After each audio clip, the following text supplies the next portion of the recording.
Hey guys, and welcome to Gwent. So, CDPR leaked 6 new cards, and actually they leaked 4 cards before that, but we don't know the abilities, so not much point, it would be just complete guessing. So let's just get started with the ones that we actually know everything about. And the first one is Mandrake. This is the one. And the abilities, it's a Silver Epic, Neutral, Special Organic Doomed, choose one, heal, or reset unit and strengthen weaken it by 6. So it's basically a silver Mardram, and it could be, well, because it's doomed as well, it could be definitely worse than a Mardram. Also, if you're resetting units that are stronger, for example, you reset a Doblatana Protector, then it just has 2 base strength, so that weaken by 6 is wasted. Also, weaken is something that also banishes. So for example, if you weaken a Woodland Spirit, then it's just gonna be banished and it cannot be resurrected anymore. However, that wouldn't be a really good use for this card. Again, in my opinion, and this does very much look like it, the bronze power level seems to be around 11, and the silver power level 14, gold power level 17. So this is pretty much a card that makes sense. However, it is actually stronger and can be used as carryover or prevent carryover. For example, if you use it with Ceres, or even something like even some base strength unit that also has like carryover on it, like resilience on it, then you can actually carry over even more strength. For example, if you use it on a Chimera, then you can, because it's just heal only, it just heal. It does not reset the unit. If you use it on a Chimera that has, let's just say 11 strength, then you gotta give it 6 more strength, and that just means that you're using this card as 6 strength carryover. It's even better if you use it in a Ceres that at this point doesn't really have a counter, so to speak. Mandrake can be its counter. It's not really a counter, gotta be said. It's not really a counter because, well, let's just call it like semi-counter in a way. But yeah, it could be a way just to make Ceres less relevant in future rounds. But of course, Ceres is gonna come out once, and at this point there is no way to stop that.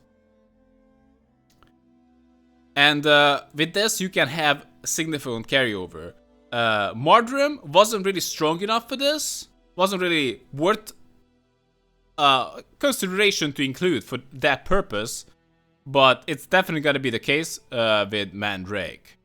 And Mandrake can be also used to just reset units. As said, I believe the silver power level is around 14. So as long as you can actually heal is good too. So for example, if you have a big unit that took some damage, heal, as long as you can heal or negate 8 point difference, this card is gonna be okay. This is gonna be average, and that's not too hard to do. And also this has extra value in decks that have carryover. That is sadly means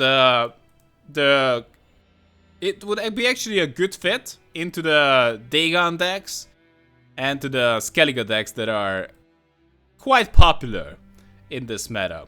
Of course, it's not really a great tempo card, but it can just serve for even more carryover. Especially if you make something stronger that you could actually play many times extra. For example, graveyard play is kind of risky, but let's just say, for example, you play this on some kind of Skellige unit, Bronze Vom, then you resurrect it next turn, then you resurrect it the turn after, then you got 18 value out of it.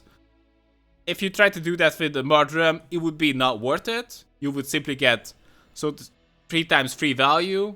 That's below the Brown's power level of 11, so it would be not worth it. But with Mandrake, you would get 18 value, which would be 4 times over the silver power level. But maybe more importantly, and definitely more importantly, it would serve as a finisher. So even if you don't get any value out of its second turn, and that doesn't matter, or you can just play this just to secure round 1, whatever, and you still have like 6 extra points for round 3 with the same amount of cards, it's gonna be relevant. So Mandrake is definitely a card to watch out for. I don't know if it's because it's doomed, it's probably not gonna be seen at 8th. It's especially good with decks that can get out their cards multiple times or with carryovers. So Mandrake, watch out for this card for sure. It's not a particularly exciting card in my opinion, but it does make sense. So watch out for it. Because carryover and finisher meta is still very, very strong right now, and it's one of the main ways people like to build their decks. And Mandrake fits into that. Just as Doragurai enabled everybody to have like 1 extra Ekimara. And that was the card art. Peasant Leader. 8 strength, silver epic, a neutral, agile, everything is agile apparently. Deploy, spawn 2 1 strength cows to the left of this unit and 2 1 strength cows to the right. So you spawn 4 1 pointers. And obviously this is 12, so it's 2 strength below the average power level. So it might seem like a crap card, and it is not a particularly exciting card. However, it does have extra synergy with Yennefer boost, for example, or if you have no other way, or just want to make sure, Commander's Horn. Because Commander's Horn is a card that's 6 over the average power level, but it is a bit more situational, and the Peasant Leader could make that not as situational, just an extra way to try to get value from it. And their combination would still be a decent enough trade, because you would get 32 for 2 silver cards, which is still 4 points over the 4 points over average. Not particularly exciting. It could actually be a good fit in the spamming decks, especially when you wanna, well, you have Renew in the deck, and you just wanna play Yennefer as just a way to buff a lot of units. So Peasant Leader, watch out for that, especially if you're just considering the amount of bodies with Yennefer. Then instead of like 1 body, you get 4 extra bodies. That translates to 8 extra points with Yennefer. And yeah, that matters. So makes this card, instead of a 12, more like a 20. And yeah, I think it's a fine card, but I wouldn't consider it as just a base 12 in your deck, unless you're just really struggling and you just take whatever. And this is the guy, Peasant Leader. I don't know why he's not leading peasants. He is actually leading peasants on the picture. What the hell, CDPR? Why is he not leading peasants? Like, he's the peasant leader. I guess that means like, either that means he's a peasant and he's a leader, but I like to think that he's also a peasant who's leading peasants and he's a leader. But why is he a peasant leader who's leading cows? Is he just like some kind of... He's not a farmhand, he's the peasant leader. Would you call some like a farmhand or like a shepherd peasant leader just because he's like tending to the cows? Whatever. Peasant Leader, right. Slyzard. 3 strength and this card. A monster's 3 strength, bronze rare, agile, draconid. That could matter, that tag. Deploy consume but without boosting a different unit from your graveyard that has a copy in your deck and play that copy. This card. So I guess comparison can be made to many different tutor units. Like for example, Navigator. The Navigator plays a different unit from your deck. And that's that. but you gotta have a unit that you wanna play on your board. But it's not exactly like that. That is kind of easier to shut down, because if you don't have a unit, it's completely useless. And this also has a consume synergy. And it works with any kind of unit. So the consume synergy can be, the value of the consume synergy can be questionable. I would say it's kind of worth at least 1 point in the right deck, possibly more. And it's more like a Freya.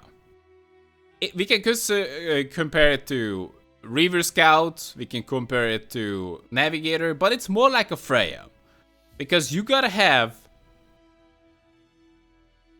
yeah, different units from your graveyard. You are interacting with your graveyard, then it pulls units from your deck. And the thing is with that, it's not that hard to really satisfy the second part of it. Like, as long as you like run like 3 types of freeze, probably Slicer is gonna be fine.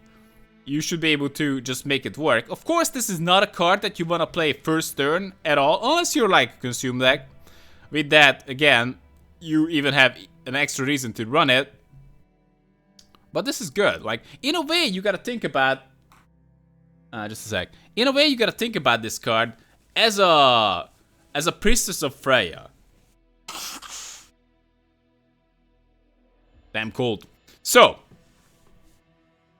it's kind of like a free strength priestess of Freya. That instead of playing a card from your graveyard, it actually plays a card from your deck. So in a way, it thins your deck. But of course, you gotta have that particular card in your deck still, at least a copy of it. But it's really not that hard to pull off. So Slizard, and of course with the consume synergy, just imagine the Neckers are getting stronger by 1. Maybe you're triggering some spiders. This could be easily a ridiculous card. And I do expect to see this card. Unless the Harpy Menace is just gonna stay the way it is. Unless you're just like really rushing out a lot of cards from your deck, like the Harpies. But even with that, I would fully expect to see this card.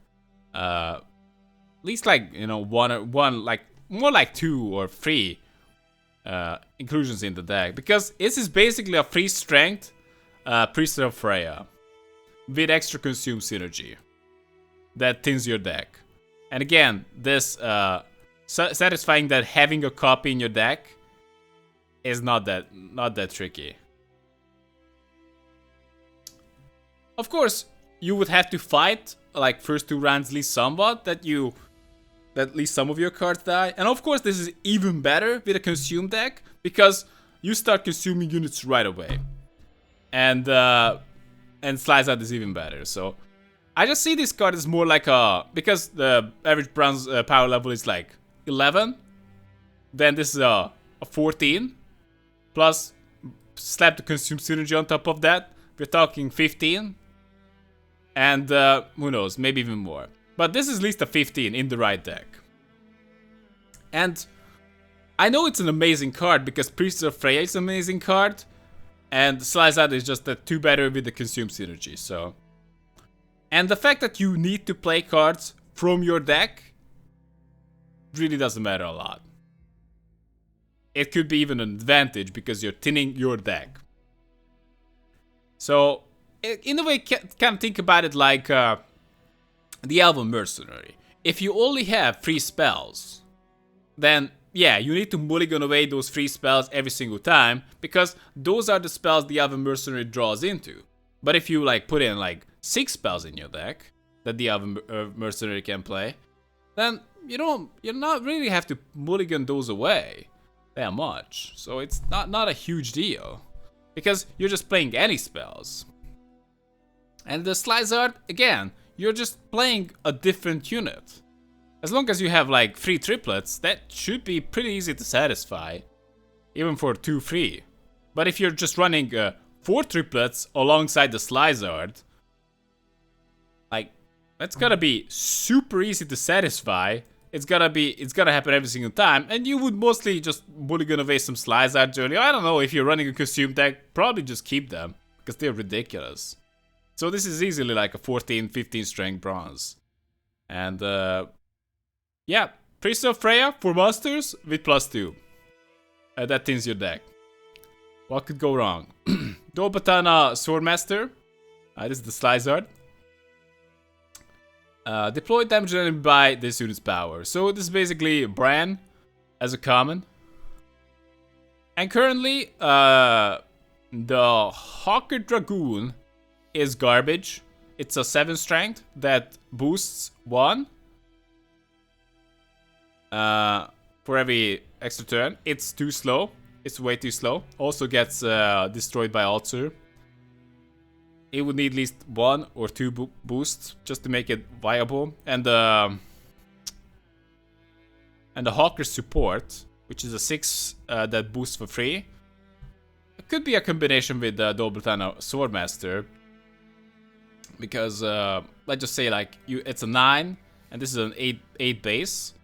But that plus 3 would mean +3 for this one, because it would also damage. So it would be like more like a, instead of a 9-8, it would be a +3. It would be a 20. That's still garbage, actually. So probably they just gonna make some changes. But the thing is with this card, I don't know how they're gonna do it. Actually, we have it open right here. I don't know how they're gonna do it, because currently it doesn't look like a card that you wanna have a lot of copies of. So they made it a common instead of you're just using Bran. You wouldn't use Bran for that, because the whole buffing archetype was complete garbage. But unless you're just like try to be sneaky and just try to go for like massive finisher, but other factions could do it better. Why would you run like multiple ones of this? I just don't see it. Because then you would just include this as like your one-off brand, or maybe you would include 2 and mulligan away the other one. But it's really not something that you would just run a lot of. And once these get pretty strong, again, it kind of depends on the meta, whether their power that to damage something matters at all. Because sometimes it might matter. You might just buff this to a 7, and you just take out key card. You just use it as an Altar's Thunder with a 7 strength body. I'm like, yeah, oh yeah, that's kind of good. But also it kind of requires some setup as well. So you might need the removal right now. And that's definitely not the case with the Dolbatana Swordmaster. So again, this card is like 100% dependent on what other changes and cards will be released. I suppose they want to make the buff archetype more of a thing. And right now, this doesn't tell me a lot about it, other than that they just want to work on that, which is a welcome change, because it was a bit of a mess.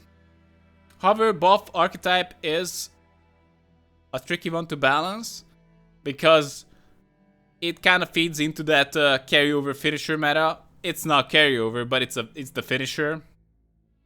Because if you just make like one stupid ass guy that has like 25 strength, and that's your like, let's just say you got lucky and your opponent lost the coin flip, and just like you managed to win round 1, then you blast him round 2, and just like, hey, what's up, round 3, and you have this like 25 string guy. That is what the buff archetype is good for, and nothing else.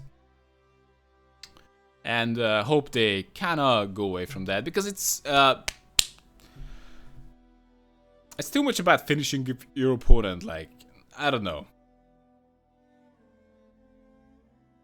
I want to see more of a, long ground, gaining strength, getting some points. I want to see that kind of come back more into the meta, instead of just the whole finisher. But the buff archetype definitely needs some love. So hey, you're welcome. But for now, this is just a brand that never gets used. And the Hawker support and the Hawker Dragoon is just too weak. Anyway. New True Muzzle, Gold Legendary Special, move a bronze or silver enemy unit with 8 or less power to the opposite row. So it's basically mind control. And I don't know why they just don't call it mind control. Why is it a muzzle? I don't get it. It seems like a doggy. Like, he's definitely unhappy with this situation. I just don't get it. It's potentially like a 16, but even if you are removing like an 8 strength ability unit from your opponent, do you really want that ability unit? Is it really gonna be useful for you? Let's just say like, whatever. Let's just say like your opponent has an 8 strength Yarpin. Fine. You take it, it's pretty good. Like, it was okay. But again, that Yarpin is gonna be worse for you. That's basically the best case scenario that I can possibly think of. Or something that has... I don't know. I just don't see how it's gonna be really good.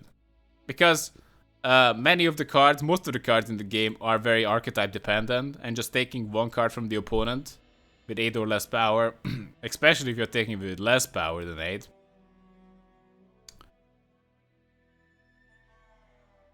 Like, wow. Probably not gonna give you as much value. And if it has less than 8 power, why not just run some Altars just to like nuke it?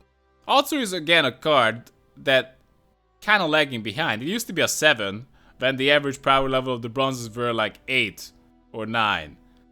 Now it's a 7 when the average power level is 11. And the better bronzes, keep in mind, 14, 15. Like, Altar is like a total joke. Unless you're just like really shutting down like cards, like, I don't even know. Even if you're just playing it against the spies, like, you're probably not gonna have a positive trade with that. The only deck that really uses Altars anymore is the spell scoia'tael, but they are not really using Altars because Altars is awesome, but that's literally probably the only card they can play that's not complete garbage. Most are pretty situational. And the spells are definitely lagging behind with their power level. Gonna be especially tricky with cards like Epidemic. Like, how they gonna bump the power level of that card, or it's just gonna be eternally useless. Anyhow, Muzzle is an interesting card. It might need some changes, of course. And the thing is, if it was like any enemy unit, like for example, you could take a Succubus that's just about to hit you, like, hell, maybe. Or maybe you take a Herald that's like generating value, or whatever, like. But no, it's only bronzes and silvers. And I'm not convinced with that, because you're using a gold to take a bronze or silver. And that was the problem with many cards in the past. That just doesn't work. Gold removal for bronze or silvers, how is that gonna be a good trade? The answer is that probably won't be, and you shouldn't use it. I would like to see this mind control thing, but why would you use it? Like, the best alternative would be Assassination in Nilfgaard that does 16, like hit for 8, then hit for 8 again. Do you really would rather, well, thing is, would rather have the units, their units? It's not so bad, I guess, but you're already like negated their power. I don't know. It just and also, like, you gotta have something that's just exactly 8. That's kind of the problem with Karen too. Like, you can play Karen, but will he really find the maximum value? What if you just play him late and you just don't have any targets? Like, and this is really not a gamble that's worth running, because the potential best case scenario is probably like, this will need to get bumped to like 10 to really, even at that point, like, Nah. No. That would be like maybe too strong, but still. I would like to see it at 9.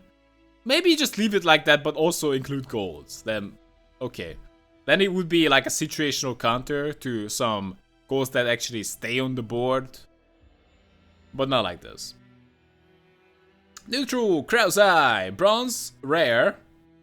Special luck can be organic. That kind of matters. Considering what can replay it. We can, the Skellige mage can replay it. Can actually play it from the deck. And also, the Nilfgaard, novice guy with 2 strength can play it as well. And it damages the highest enemy on each row by 4. Increase the damage dealt by 1 for each copy of this card in your graveyard to a maximum of 10. So it's...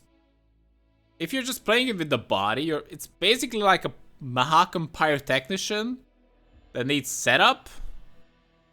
But also, it gets slightly stronger for each card in your graveyard. But also, if you play one of these, the opponent's gonna know, especially in this meta, where everybody knows everybody's deck. So,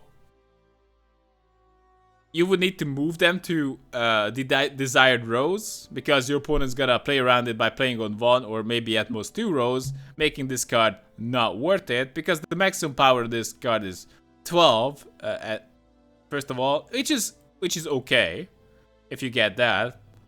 But it's also situational 12. It's not gonna happen every time. But if your opponent plays on 2 rows, even if you hit them for 2 times 5, that's not worth it. Cool, okay, you can maybe consider like, yeah, but I'm gonna play the 2 strength dudes on top of that. But then you have to have this card in the deck, which is matter, and this exact card. So you always have to mulligan away this exact card. And that is a resource as well, your mulligans. I just don't see it. I played the Mahakam Pyrotechnicians quite a bit. Tried to make them good, tried to make them work. And I just don't see how this card is gonna be any good. Maybe in some, I don't know, spell scoia'tael, you like add in 1 and you just hit your opponent surprisingly with it. But again, this card kind of encourages you to play more of it, like maybe 3 of it, but we need to explore the possibility of how do we set this up. Like, can Nilfgaard set this up? No. Nilfgaard cannot set this up. Not on a grand scale. Can Skellige set this up? You can somewhat set this up with the harpooners, but you're probably better off just using the harpooners like they are intended, like putting everything to the same row and lacerating that row, because as long as you put 3 guys there, you can lacerate them for 12 or even more. So why would you bother with this? You really shouldn't. And others cannot get like +2 power on top of that. scoia'tael can get like +1, I guess.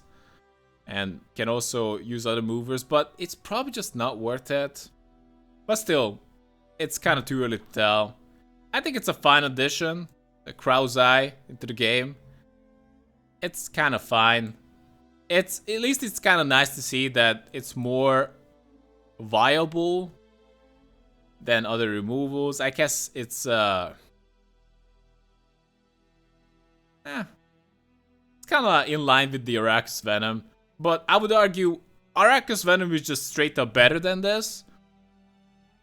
Because the likelihood that your opponent's gonna play 3 units next to each other and you can hit them for good enough value, or just your opponent's gonna play on 3 rows, like, this is not gonna happen.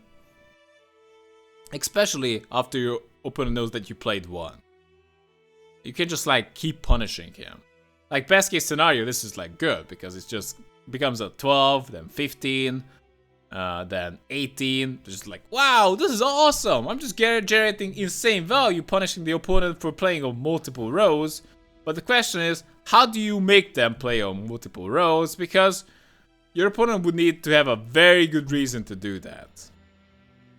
So I don't know, punish single row play as well. And keep in mind, like, everything is agile. If everything wasn't agile, then maybe, because your opponent would be, like, most units used to be row locked, and your opponent just put in, like, melee units, ranged units, siege units, and range, whatever. Like, most units were row locked, and your opponent ended up with units that were in multiple rows, and he didn't have any way to really play around that other than just trying to put in different units. But now, you can just put everything to the same 2 rows, or same 1 row, if you're not afraid of a lacerate. So I don't really see this Crow's Eye as being amazing. So, at this, I would just below average, definitely below average. Incomplete picture at this point. I guess it's kind of true for everything right now, but like, right now, with the current cards, this would be clearly below average. Slyzard, fucking overcharged. Priest of Freya +2 with Consume Synergy. This is probably a must-have. Peasant Leader, situational, and like spam decks, and with Commander's Horn Synergy. It's good with like infinite, like uncapped buffs. Well, actually, like, yeah, Commander's, or just like set up the Commander's Horn. So this is basically just like Yan and Commander's Horn and nothing else at this point. And Mandrake, again, carryover. It's more like, I would call it like an average card. It's definitely usable. I'm not really sure if decks can afford to fit this one in. But I would be, yeah, I would watch out for Slyzard and Mandrake. Peasant Leader, situational, Dobatana, Sylvester, a little bit too early to tell. And these seem to be clearly underpowered. As seemed to be the case with spells in general. Because no one else is using spells other than spell scoia'tael, basically. Other than the first slide. Anyway, that's it, guys. Wow, that was too long. But hey, at least I kind of went deep into my analysis. Anyway, guys, that's it. Thanks for being here, and see you next time.